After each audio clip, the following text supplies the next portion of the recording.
D&d Storytime. This is the tale of when our human cleric Brenda carried a devil into releasing a warlock from his patron contract.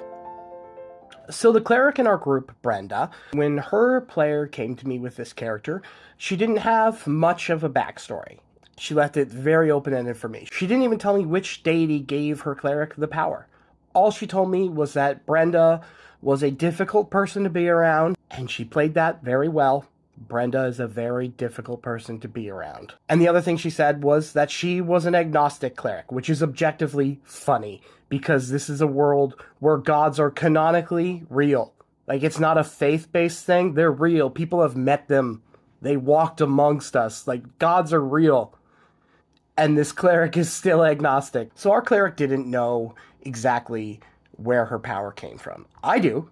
She has not figured it out yet. So it came time to do the Black Swords quest in Icewind Dale. It is a quest where you infiltrate a fortress with some cultists who are all part of a cult of Levistus. Levistus is trapped in the Nine Hells in a big block of ice, and basically every one of these cultists was dying in the cold somewhere in Icewind Dale, and Levistus came to them and said, "Hey, I will save you if you dedicate your life to me." And they all became warlocks to Levistus. There's a woman named Cora who has a son in that cult who asks the party to free him.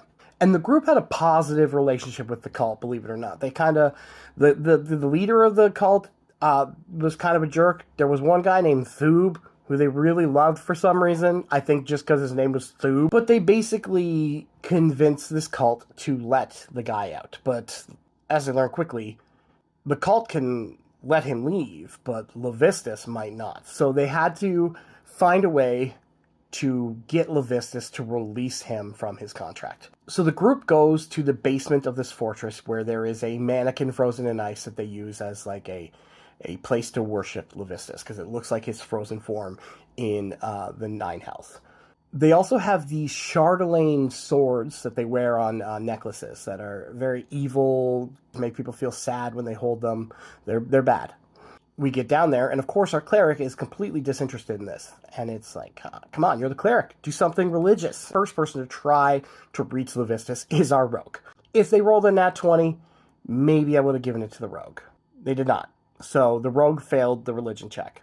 Now, I knew my agnostic cleric would need a little pushing, a little shove in the right direction. And it sounds like it's frustrating to deal with this person, but it's not, because she plays it really funny. I have to commend her for playing a character that is so frustrating to be around, but I'm still enjoying it so much because she plays it so well. I know something about her god that she doesn't. The thing I used to push her in the right direction was a cat. A spectral cat was down here in this frozen basement of a fortress for some reason. No one else saw it, no one else heard it, but she got distracted by this cat who kind of led her to eventually picking up the Chardelaine necklace immediately. She was not just speaking to Levistus, she was, in a sense, astral projected to the Nine Hells and was seeing Levistus. And it's always fun when you get to do like a demon voice. That's why I like warlocks and clerics so much, because they come with an NPC who's fun to play. He's trapped in ice and he's talking through his mind to her, but he knows she's there, but something's protecting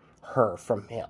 So he can't see her. He just senses her astral presence. You'd think there's going to be a persuasion check, but she doesn't do that. She immediately starts asking really weird questions. She starts going way off topic and starts being very annoying and difficult to be around. And eventually, this devil doesn't want to deal with her attitude anymore, and he frees the kid. I had no idea how that was going to go. Her charisma's not that high. The persuasion checks or intimidation checks are not going to go in her favor against a literal devil. Meanwhile, Karen shows up, makes a big effing deal, drives this person crazy to the point that he just says, give her whatever she wants, just get her out of my store.